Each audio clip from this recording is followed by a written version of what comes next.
As Jan mentioned, I just put out a book called Managing the China Challenge, How to Achieve Corporate Success in the People's Republic.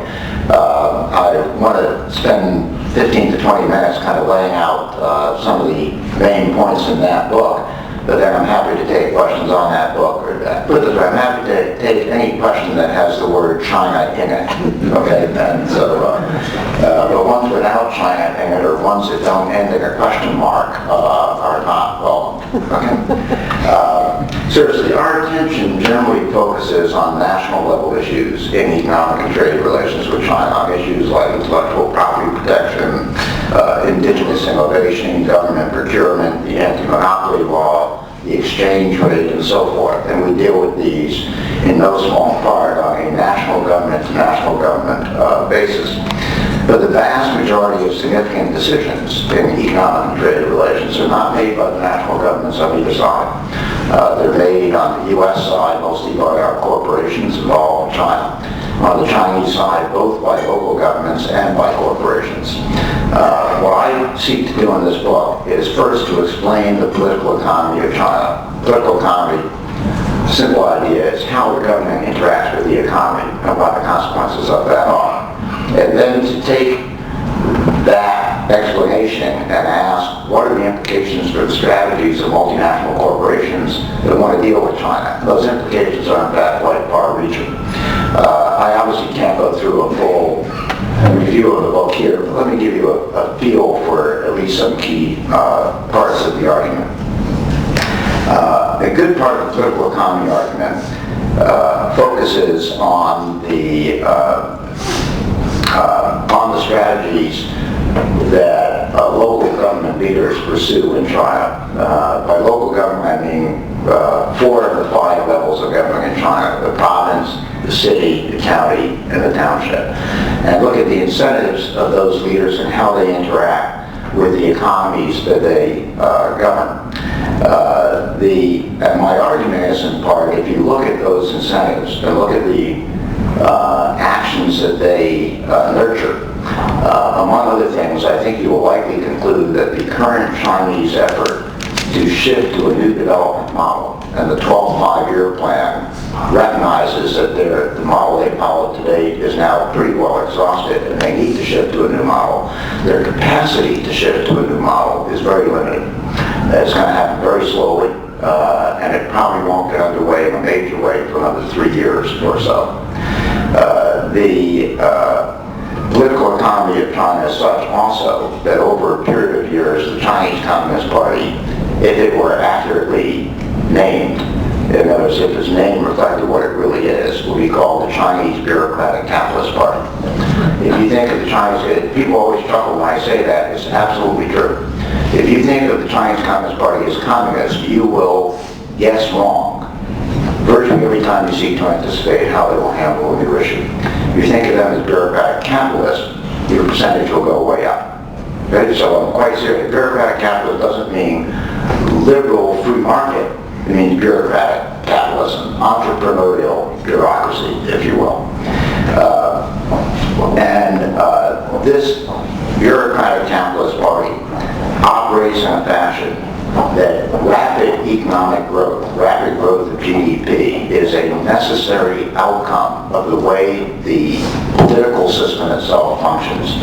In contradistinction, for example, to India, where one could argue that the government operates in a way that more often than not makes rapid economic development more difficult through bureaucracy and all kinds of regulation and that kind of thing. In China, the dynamics of the political system interact with the economy in a way that drives economic development, GDP growth at a rate that typically exceeds what national leaders want to see happen by 3 or 4% per year.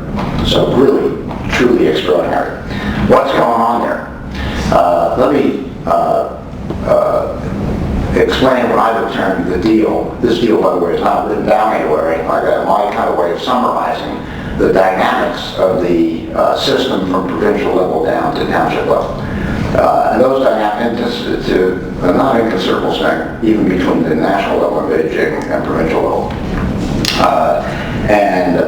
The The deal is as follows. Take any two levels, say province to city as an example. In the province to city relationship, the provincial leaders literally decide who the city leaders will be and appoint them. There are processes that dress that up, but fundamentally that's what happens at the end of the day. So the provincial level would appoint the municipal level leaders. Having appointed them, they give them sufficient flexibility so that if they are entrepreneurial and capable, they will be able to make their GDP grow every year. If they succeed in doing that, they are significantly rewarded. They're rewarded in part by a formal, annual, written, scored evaluation of their performance.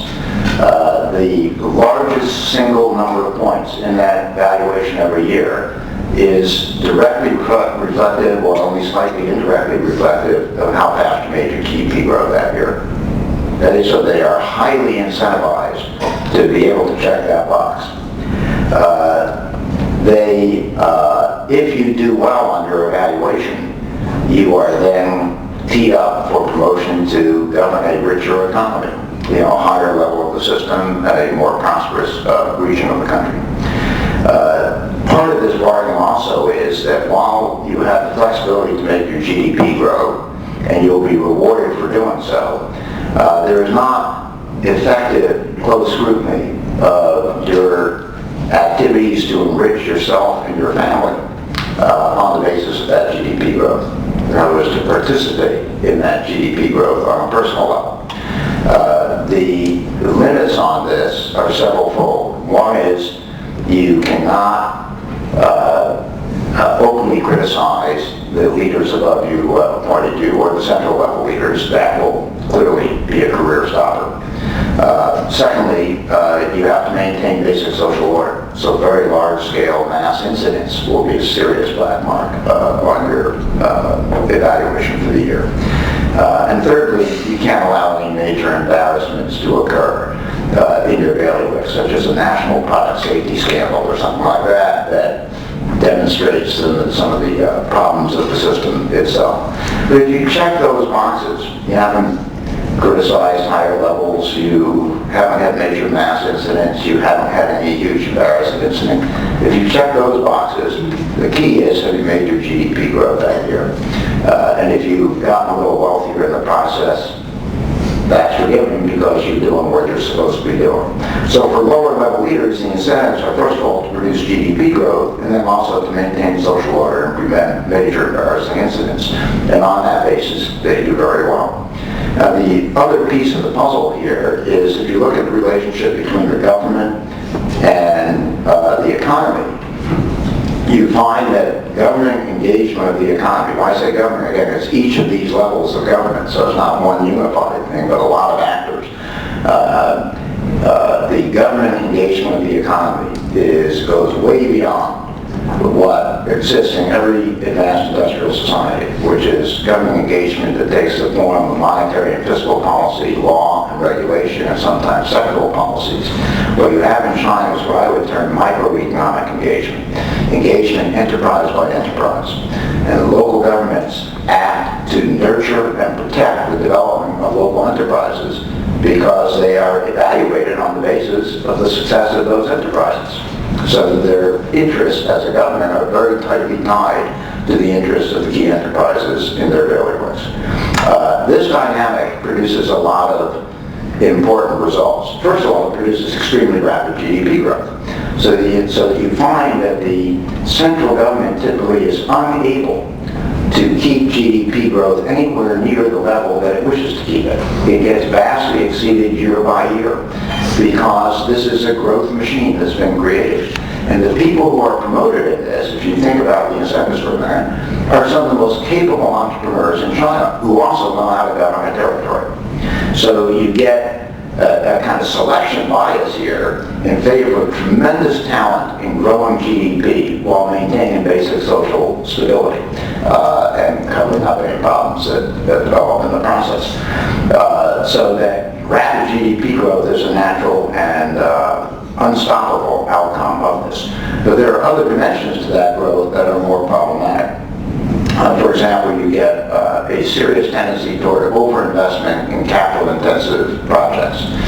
You do that in part because they're high prestige, they generate jobs immediately, they, in nominal ways at least, contribute to GDP growth because you don't subtract damage that they do from environmental spoliation or that kind of thing. And they have tremendous money streams attached to them, which enables a lot of people to share in the benefits of that project. In other words, a lot of skimming takes place.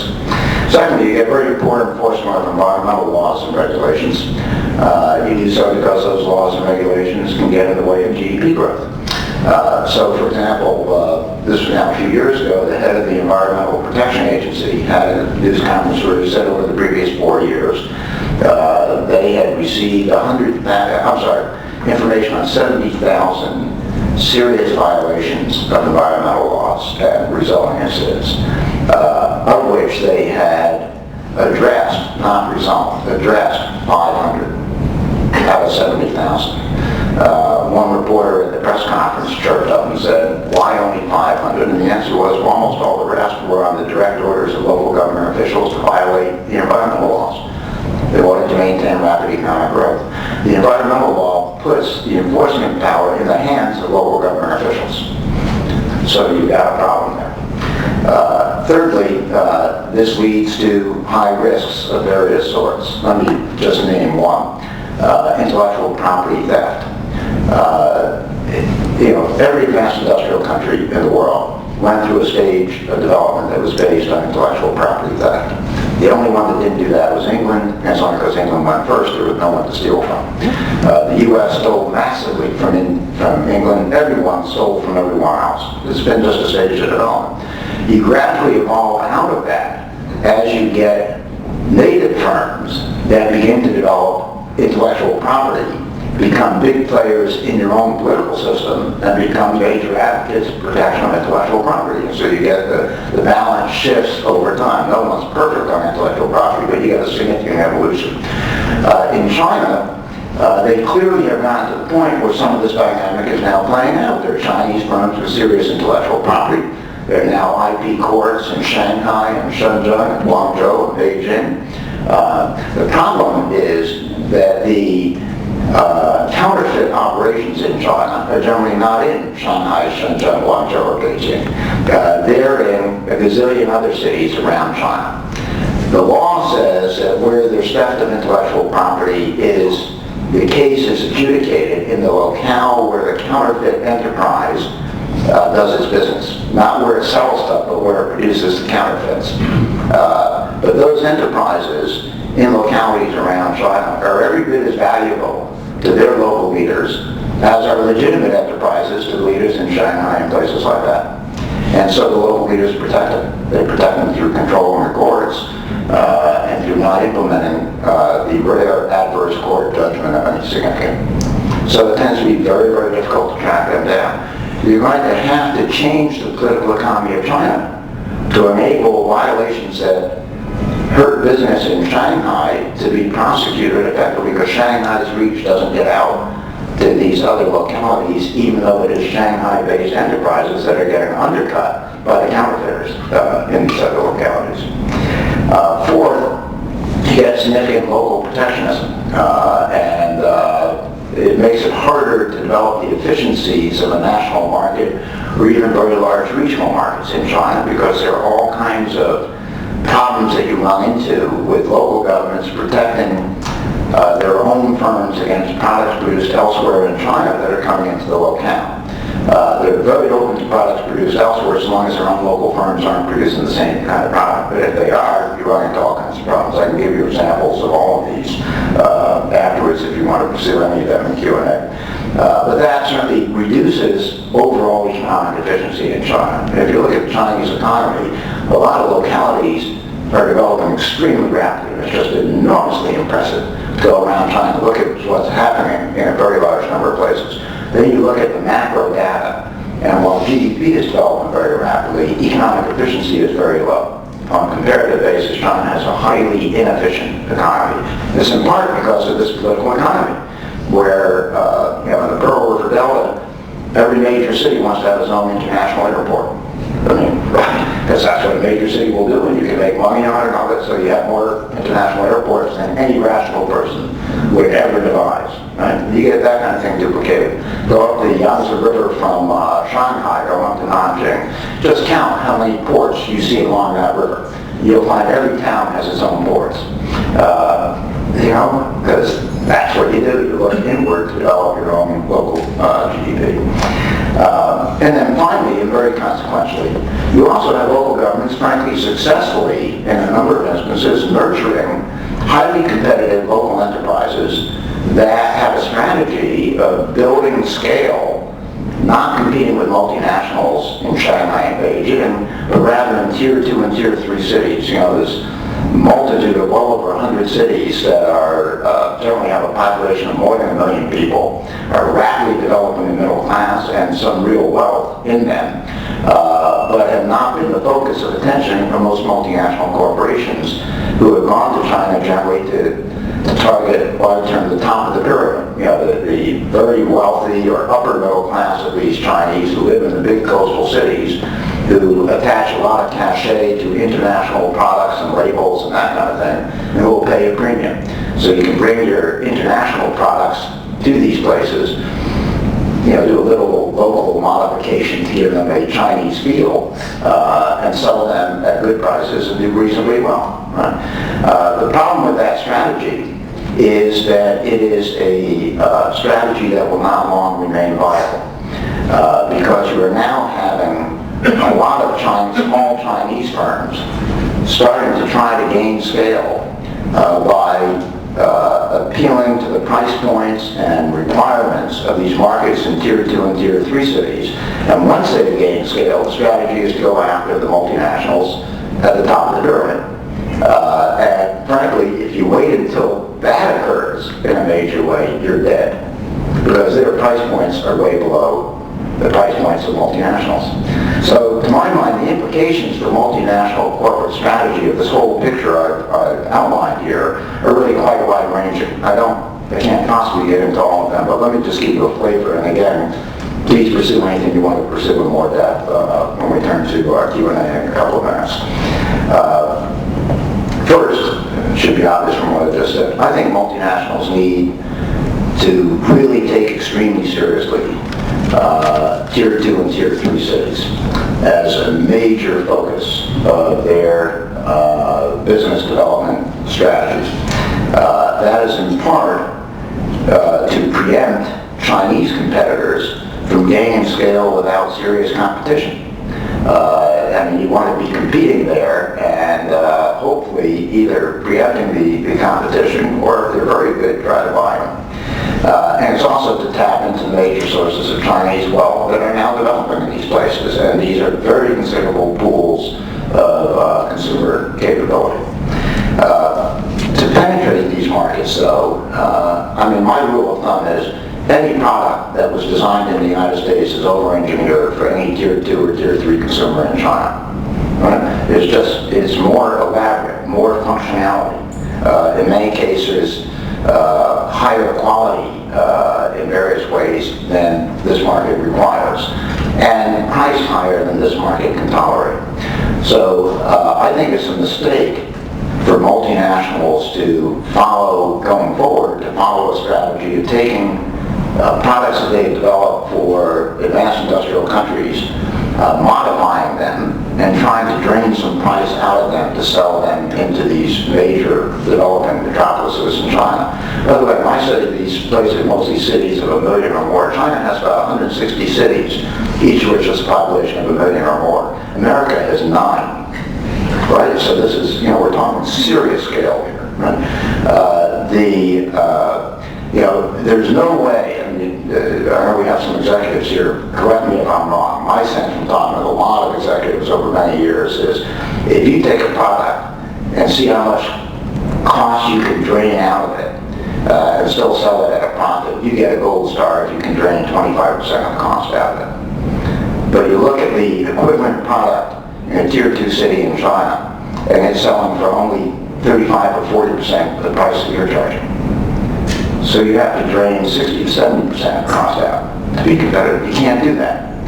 The only way you can do it is to take the real competitive advantages of multinationals, which is a very high quality management, understanding of finance, better quality R&D, deeper pockets, understanding how to integrate across the value chain, better branding capabilities, better advertising capabilities in many instances related to branding, better after-sales service experience, right? So you take the whole package of competitive advantages that multinationals have and develop research teams to go out to the new target markets, do serious research as to what has to be the functionality of a product in order for it to have a demand in that market, and what is the price point at which you have to be able to sell that product in order to have a market clearing price, still have a reasonable return on investment, and then you set your design team at work to produce that product. And the design team had better be composed of both international engineers and local Chinese engineers, because you get a mix of quality and kind of thinking lean that works well if you can develop the right kind of design teams for that. But to be able to do that, it suggests you really need to vest a lot more authority in a China country team effort than most multinationals are comfortable doing. Because after all, most multinationals basically have global business units that pursue global strategies and have global P&L responsibility, profit and loss responsibilities. You overlay a China country team in that, and it doesn't fit very well, right? Especially if it doesn't have P&L responsibilities. And you want them to have enough clout to have clout at corporate headquarters, but corporate headquarters are dominated by the heads of the global business units. Right? So it's very hard to get that kind of fit to work, but without it, these various global companies are very unlikely to put together the capabilities necessary to compete in the newly emerging Tier 2, Tier 3 city markets in China. So you might end up being, I think, quite vulnerable to some very, very nasty surprises going forward. And then finally, there's an element in the book, and again, I'm just doing a once over lately here, but there's a whole part of the book that tries to explain decision making in the Chinese political system. I don't mean at the Politburo level, the top national, I'm talking about at the level that corporations have to be concerned about. And it lays out how authority is allocated, and I mean de facto, how it actually is distributed in China, and what the behavioral consequences of that are. And the bottom line conclusion is for most issues that are of concern to business people, on the Chinese side, no single person has the authority to say yes or no, especially to say yes. What they generally need to do internally in China is to create a consensus to say yes among a group of people, no one of whom has authority over all the others. And that it is incumbent, to my mind, if you're going to be serious about business in China, to understand that allocation of authority, who has what kinds of authority among, given the projects you're interested in, what their interests are, and get involved in helping to create that consensus. I've always been amazed that when I meet business people who have worked in China for years, they don't know anything about the system of ranks, in Chinese companies and in the Chinese government. They don't know about the division of responsibility, the they don't know the basics, the kind of building blocks of authority in China. These are all things you can learn quite easily if you ask, if you understand the answers. And on the basis of that, the Chinese political system is much less of a black box at an operational level than most people seem to assume it is. So this book tries to provide some guidance on what you should ask and why and how to interpret that and use it for business purposes. So let me conclude by saying, first, the China market has evolved to the point where there is real money to be made, but this requires far-reaching changes in many of the standard operating procedures of multinational corporations. The good news is, to my mind, that these adjustments, if done effectively, will create capabilities in the corporations to compete more effectively not only in China, but very likely in places like India and Brazil and South Africa, etc., in other words, in other big emerging markets, because you'll have a capacity to build products that are good enough, that are the right level of functionality for the markets you're seeking to get to, and are priced at a level that make them feasible in those markets and still assure an adequate return on capital. And let me conclude by noting that if you look at the statistics for 2010, 70% of global growth came from the emerging markets. 75% of growth in consumption globally came from the emerging markets. 40% of global GDP was accounted for by the emerging markets. All those numbers are going up very rapidly, and China alone counts for about half of those numbers. So this is a game worth playing. This is where future growth really is. But I don't think we can fully capture future growth, the benefits of future growth, for American-based corporations unless there are the kinds of adjustments made that enable you to compete effectively, where the demand side of the equation, the structure of demand, has really changed. After all, we're talking about shifting demand, the demand that drives the global economy from the 1 billion people who are just like us, right, grew up in an industrialized country and have the sensibilities and preferences and all that of that, to the 3 billion people who are in emerging markets. And they're going to be the drivers. So we have to learn how to serve those drivers much more effectively. Anyway, I hope that's been helpful to kind of set at least an agenda that may provoke some questions. And again, any question with the word China with a question mark at the end is more than welcome. Okay, thank you.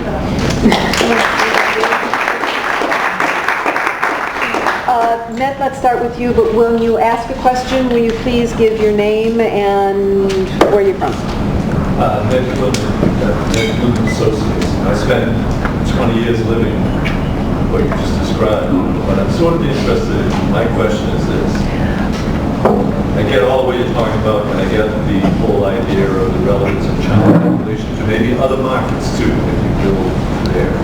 But the actual, right now, the actual treatment of foreign investors, the shelf life of a foreign investor's idea in product development, whether it's tier 1, tier 2, prognosis to that. What's your reaction to that? I know we have some celebrated things, but there's a lot of other stuff that's gone on over a number of years that would have a lot of failures of foreign interests trying to succeed in China, partly because of what you said. But what is the, going forward, stronger China, more complicated China, treatment of foreign investors? Did you all hear the question?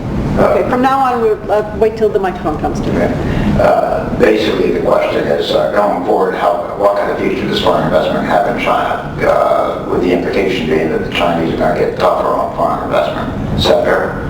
Yeah. It's interesting, if you look now at public opinion polls among American companies in China, two things stand out. One is they've never had it so good in terms of overall profitability and return on investment.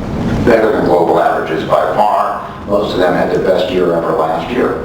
The other thing is they're very worried about the future because they see regulatory changes in regulatory substance and style that they find worrisome.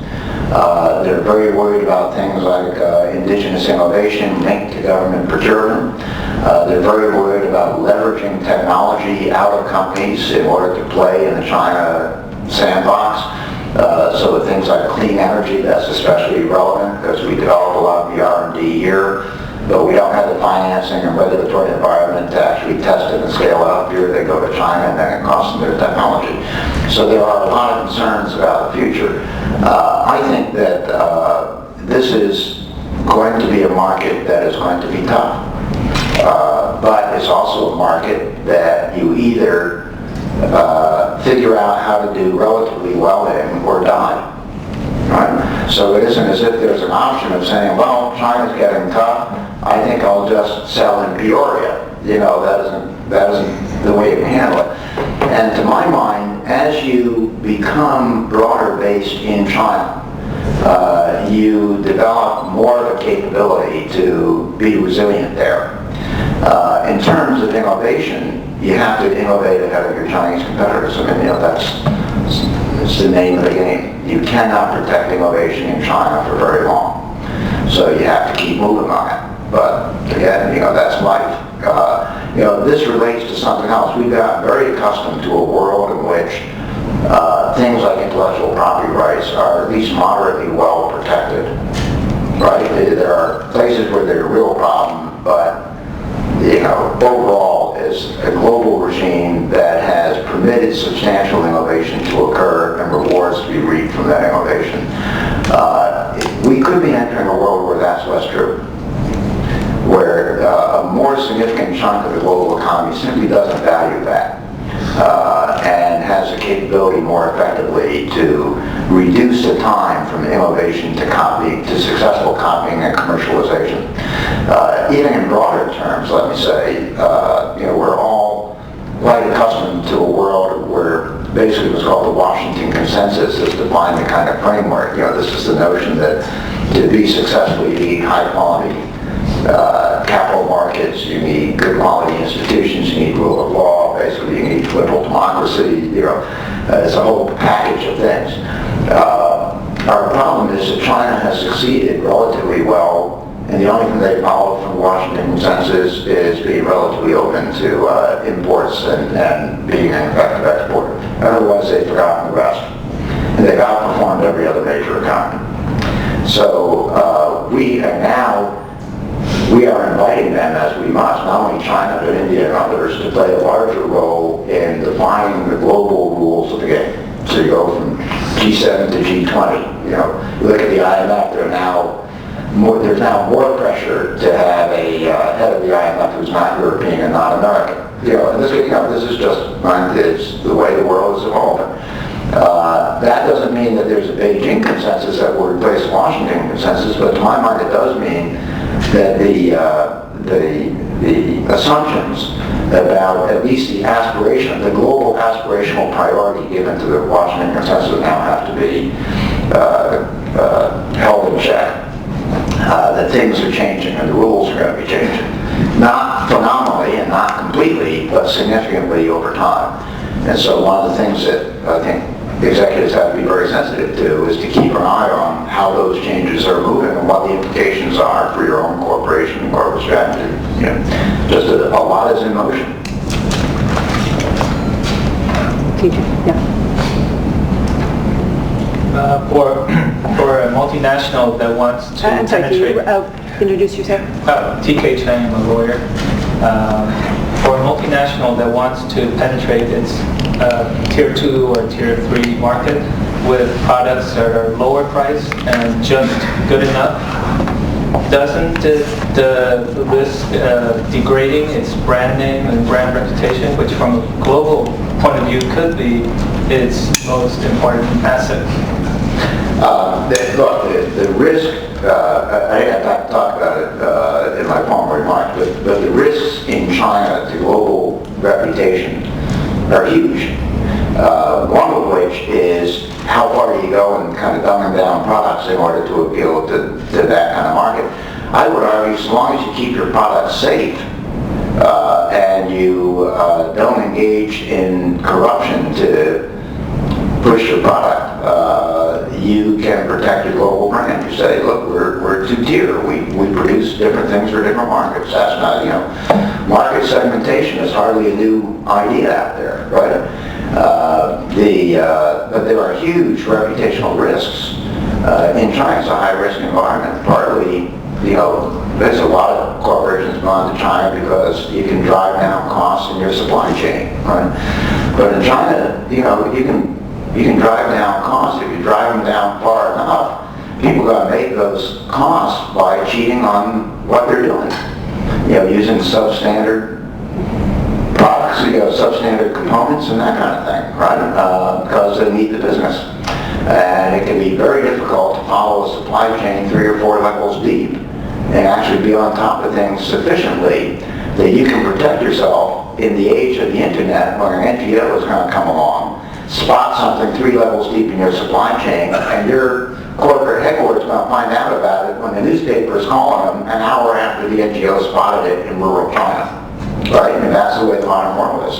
So there are just all kinds of dilemmas and risks. In fact, I have a whole chapter in the book where, among other things, I set up about, I've got how many, 10 to 15 cases that I know about in China, specific cases of where I don't name names, but the dilemmas that people have faced, they're frankly fairly hair-raising.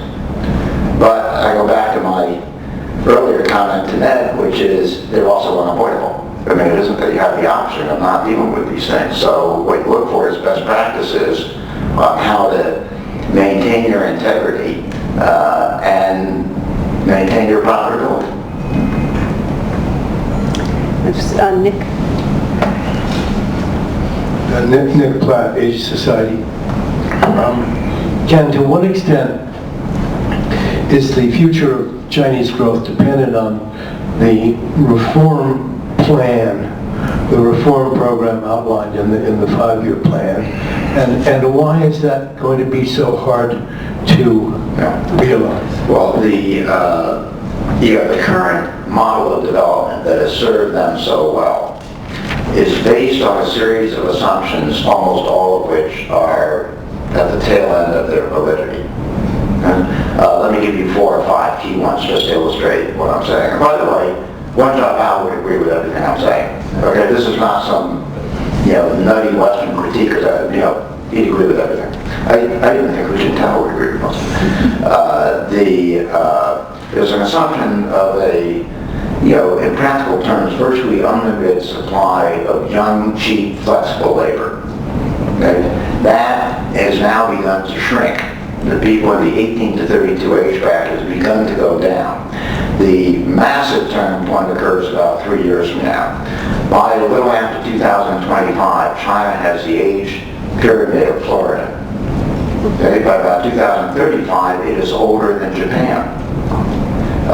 So wage rates are going up, and flexibility in labor use is going down.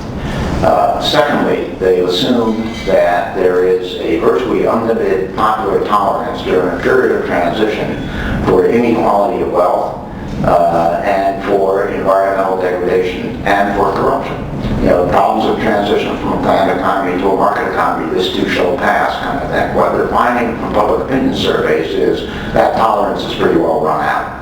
There's a lot of popular anger over these things and increasingly social unrest over them. Thirdly, they assumed that they could develop now and clean up later. So that, as many other countries did, right? So environmentally, we can do what we need to do to get rich, and then we can use some of our wealth to clean up the mess that we made while we were getting rich. What they're finding now is they can't continue that. Their environmental situation is so dire that it now costs them, different analysts have different numbers, but somewhere between 8 and 15% of GDP per year. But more than that, there are absolute bottlenecks they're running into from depletion of usable resources that are just absolutely dramatic. To me, the most telling one is water, which doesn't have to be something that you can import. And they are, if anyone wants to pursue water, we'll spend the rest of the time on it, but it is really a startling story. And even if that's energy, they don't have enough water in North China to tap fully their coal reserves in North China. Because it takes a lot of water to produce coal, and they don't have the water. So they've now become big coal importers. And this is really it's a very striking set of problems they have environmentally. And then fourth, they've assumed that the world would tolerate significant ongoing increases in Chinese exports. All right, you each have your own evaluation of how open the world will be to that, but in part that was based on assumption of rates of growth in the advanced industrial economies that may have been valid in 2007 and early 2008, but are not valid in 2011. And in addition to that, the politics are such that the Chinese are nervous about whether they're going to face increasing protectionism.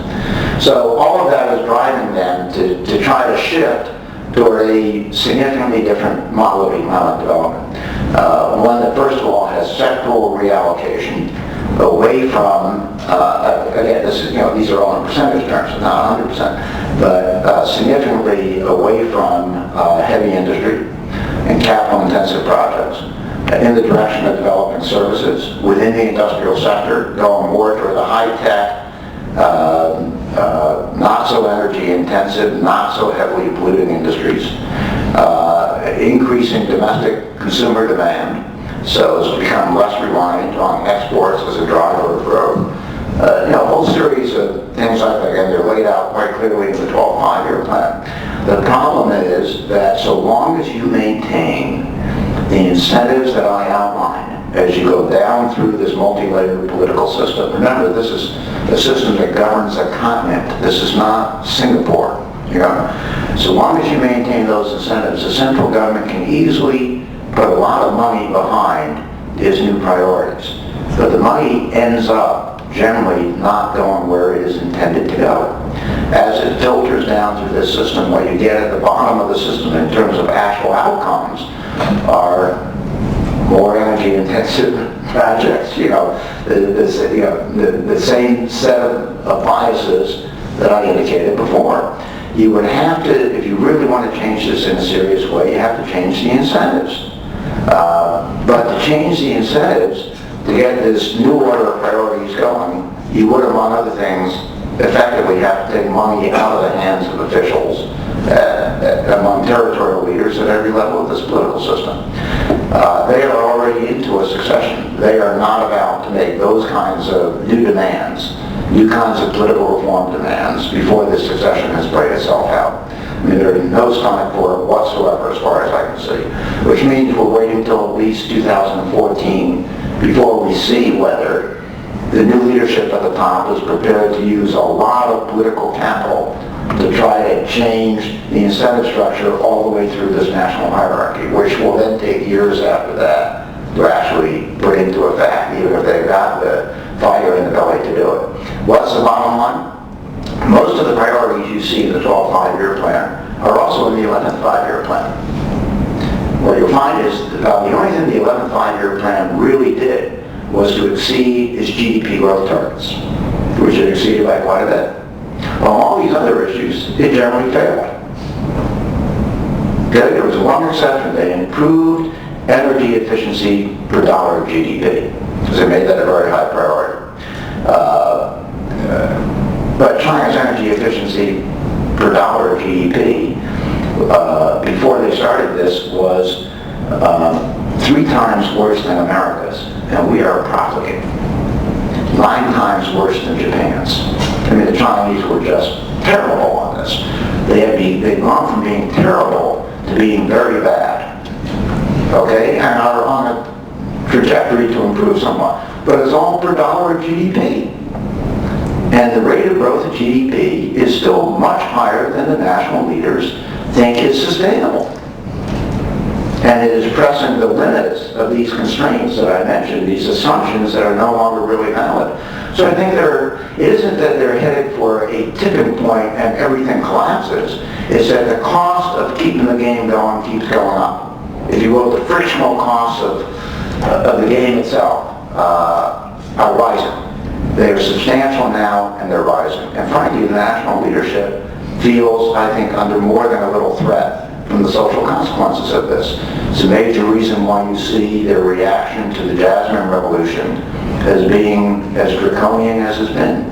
You can sit back and give the digression here, but let me just spell this out for a minute.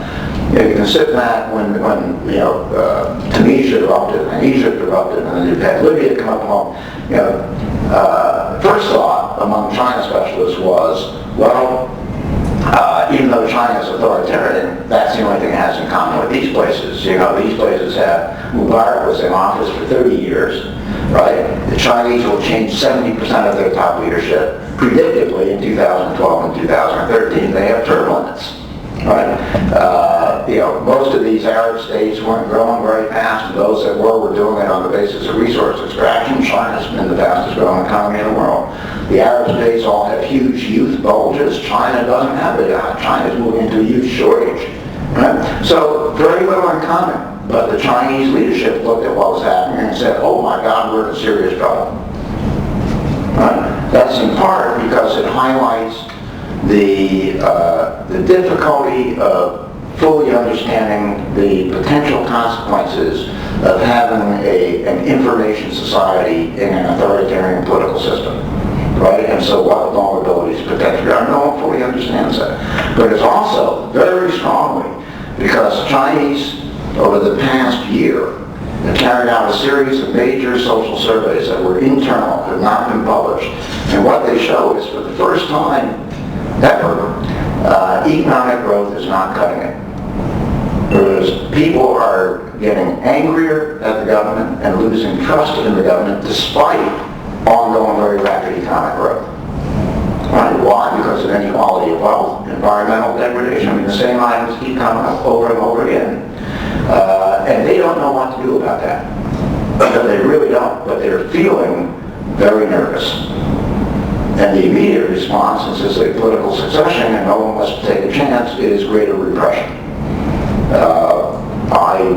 No one knows what the right mix is, but that's not necessarily an effective response. Thank you. Question? Hold on for the, okay, introduce yourself, please, Mr. Wu Shiji, a visiting scholar in Columbia University. Professor, thank you. And my question is related to appreciation of RMB. First question is, what are the challenges? One question, just one. What are the challenges for the multinationals with the appreciation of RMB? Thank you. You mean if they do or if they don't? If they do. If people appreciate the RMB. Right. Well, as always with currency, it depends upon whether you're importing or exporting, where you're producing and where you're selling, and how you've hedged your currency bets. So there is no single answer to that. Presumably, if China increases the value of the RMB vis-a-vis the U.S. dollar, it will be helpful to U.S. exporters and will hurt Chinese exporters into the American market, including multinationals that produce in China for the American market. It just cuts in the other direction. I think the reality is the impact will be very small, though, on Chinese exports to the U.S. Because if you look, you find that the ex-factory price exports from China into North America is generally about 15% of the retail price of that item in the U.S. The rest is shipping, insurance, wholesale retail markups every step of the way, right? And so suppose the Chinese revalue by another 15%. Well, then that increases the price by 15% of 15%. So you're dealing with maybe 1 to 2%. Right? And if these are low-end products and you can't tolerate that kind of price change, it doesn't mean the jobs will come back to the U.S. It means they go to Vietnam, right? Or India or somewhere else where they can still meet the price point to sell in the U.S. So I don't think that the renminbi, if it goes up for another 15 or 20% or something like that over the next 2 years, I don't think that's going to have a significant impact on U.S. China bilateral trade. I think it'd be quite small. Insofar as it has an effect, it would be more on U.S. exports to China than on Chinese exports to the U.S. Okay, we only have time for 2 last questions, going to be Patricia and then over to you. Sorry, Richard. I have a question which may not lend itself to your name and... Oh, sorry, Patricia Haas-Lieberthal. I'm a consultant in the financial sector. Is this on? Yes. Okay. This may not lend itself to a short answer, so I won't be offended if you can't answer it. But your comments about going to the second and third tier were very interesting and trying to adapt your product to that market. And my question is it primarily the price point that is the driver in that? Because I'm just going back to the first question, which is if you, I don't want to say dumb down your product, but if you offer a simpler product and embedded in it, though, is your technology and your innovative capability, what prevents sort of your domestic competitors from saying, okay, this is a great idea, we know what the end product is supposed to be out there, but we're going to do a dumber version? And I mean, I'd be very curious, for instance, what does Apple do with its products in China? Because I bet everybody wants that latest 4G phone and iPad, but I'm just curious if it is the price point or if is it something else? I think, first of all, you said adapt your product, and I was saying something else. I was saying build a new product for that. And to me, the model is, in a sense, Tata Motors, when they built the Nano in India. What Rajan Tata said was, we're going to build a 1 lakh car. Right? A car that basically sells for $2,000 US. Now we'll figure out how to do it and have a profit rate of 10% on our investment. And set the engineers to doing it, and they did it. And they revolutionized the way they build a car, the way they source it, the way they put it together, everything, in order to come in at that price point with and they cornered the market. For the really low end, above a 2-wheeler or a 3-wheeler, but below a full sedan, you got it. I don't think that kind of stuff can be duplicated, real fast. Maybe I'm wrong in that, but I think in general. And again, the issue is you have to bring to bear your capacity to brand, to sell effectively, to brand, to service, provide guarantees and warranties and all that kind of thing. That's what I said. There are a lot of things multinationals bring to the table as part of their toolkit that startup Chinese firms don't know how to do. Right? And so you have to leverage that to win a competitive game. And then frankly, if you, I actually gave this advice to, I'll tell you, to GM, when they bought Daewoo Motors, when Daewoo Motors was bankrupt in South Korea, in part for the Daewoo product line that they thought they could then produce in China, right? And one of their key entry-level cars they were going to do in China, a Chinese startup started producing before they got theirs out of the assembly line. The Chinese startup had obviously managed to acquire their engineering data, but in enormous detail, duplicated this. And, GM sued them, big mess and everything. My advice to GM was to buy them. Because I figured if these guys are that good, startup company, only been in existence about 2 to 3 years, local government leadership, if they can produce a car that runs, that looks something like yours on the basis of your engineering data, they have talent that you want to acquire. But GM did buy it, they're now one of the most successful car companies in China. That's it. So, you have to think a little bit creatively about this. Okay, needs to be short question, short answer. Okay, Li Wei-Wang, student from Columbia University. A question on your comment about the efficiency of the Chinese governments. The Chinese economy. Yeah, economy. But you said at local level it's very inefficient. But when we see at I said at a national level it's very inefficient. But you see from the recent financial crisis, it's actually taking very deep initiative and making the case much better when it would otherwise be compared to the U.S. Well, actually, I think that's almost totally apples and oranges. The financial crisis in China was a trade crisis, not a financial crisis. Right? Their export markets went off a cliff for a period of months, and they adjusted to that through a lot of, introducing a lot of liquidity into the economy. What I'm talking about is efficiency of production, achieving economies of scale. How do you serve a market, a national market, with and what kind of consumption of your factor inputs do you have? China's way behind the U.S. Way behind the U.S. But in terms of those emergency situations like the crisis, it's being actually very efficient. But looking at U.S. I'm sorry, this is a longer conversation I have to have for the airport. Let me just make a quick comment. China is very capable of unleashing a lot of resources to attack a problem. Okay? That is different from being efficient. Okay? That's a mobilization capability. If you're talking about efficiency, you would ask, have they unleashed the right amount of resources to tackle the problem without wasting a lot of resources?